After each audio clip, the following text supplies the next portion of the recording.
All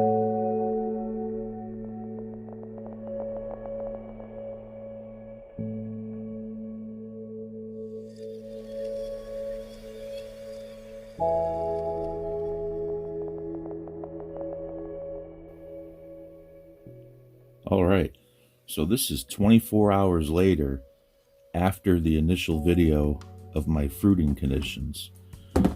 Now, like I said, when these start growing, they really start moving fast.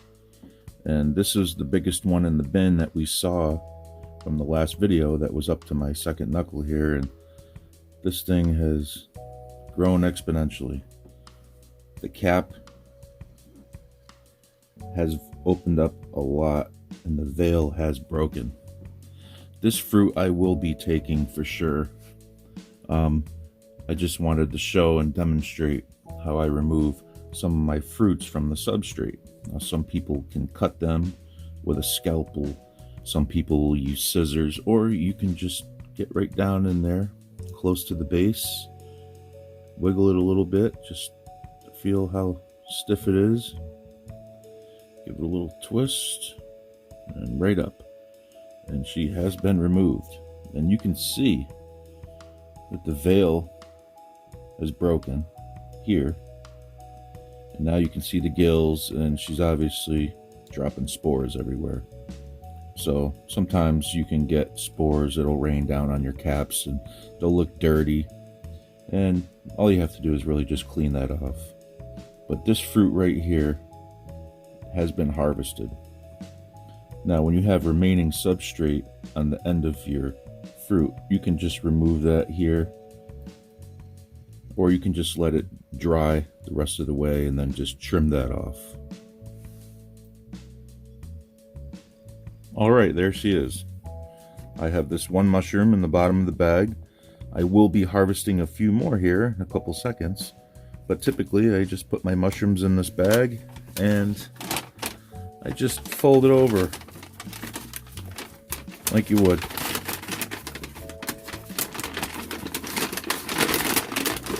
You just fold it over, well, neater than that, and I set it off to the side, and I periodically check how dry it has become. Now here you can see that the substrate cake is really shrinking now. Those mushrooms are really uptaking that moisture plus whatever evaporates, and this will happen. And like I said, you will get side pinning if you're not careful. And of course, here's some examples right here. This is some of the things you have to forego when you don't use a liner. So I'm gonna have some things to deal with there. But other than that, we do have some other fruits here that we can harvest. And there's one here that you can see right here. You can see the veil is broken. You can see how loose it is at the base. I could just go in there, work it. It may be stuck to another one, maybe a little cluster. If it pulls up freely, then take it. If you feel like you have to force it, then you may have to cut it or remove it in a different way so you don't damage the fruit. And you can see, here's the veil broke. Now the spores are able to drop from the gills. Now it's okay if you harvest and you have one that's like in a little cluster here, and you can see the veil isn't completely broken, but you can see that it's getting thin and it will stretch and it will obviously break later on today. So these do grow pretty quickly once they're fruiting. So I will put this in the bag with the other one. So I have another one here, and if I just give it a little tip, you can see that veil is broken. This one's on its own. It's pretty loose. I can just grab at the base, just give it a little twist like that, and it pops right off. Very simple. You can see. We'll put that one aside. Now I'm going to take a cluster so you can see that. Now these two right here, their veils have broken. This one hasn't yet, but it's okay to take that cluster. So you can see how it's a little bobbly. You can see it's a little jiggly. And I just move that cluster. You can see how it's just easily coming from the substrate. Just give it a little wiggle. What are we gonna do? Just be gentle. Pops right off. And there you go.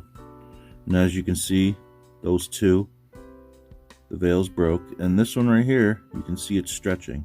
You can see the veil is getting thin. It's attached from the cap to the stem, and it will eventually turn out like that. So this is another good harvest here. We'll take that, put it with the others. All right, so this is what we harvested. Of course, the other ones will be moving along just as quick, and we will be harvesting later. So when you're at this stage, make sure you check them every so often, because the veils will be breaking, and they do grow really fast. So this is what we got, a nice little handful. We'll put these on the scale just to give you an idea of what the wet weight is of just this little harvest here.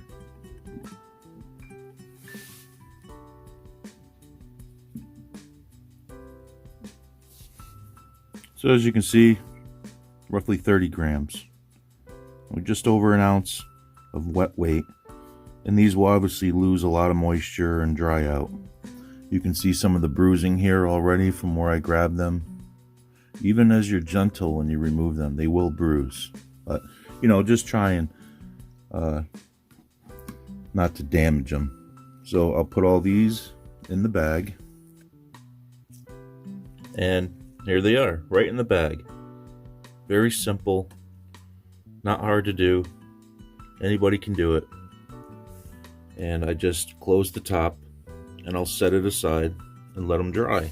And I'll come back periodically and check them. They're going to shrivel up, they're going to get smaller, and eventually they'll be dry enough to put in a jar. It's also a good idea to maybe get yourself some desiccant packs and whatnot.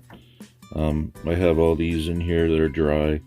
I had a small desiccant pack in there, but the bigger ones are nice. But you want to keep these dry, nice and dry. You can keep these for years in jars. So don't let all the hard work that you put in to these fruits go to waste. And that's it. This was our fruiting conditions, and a small demonstration on harvesting. And we will be back and we'll show you more. Thanks for watching. Stay tuned. Peace.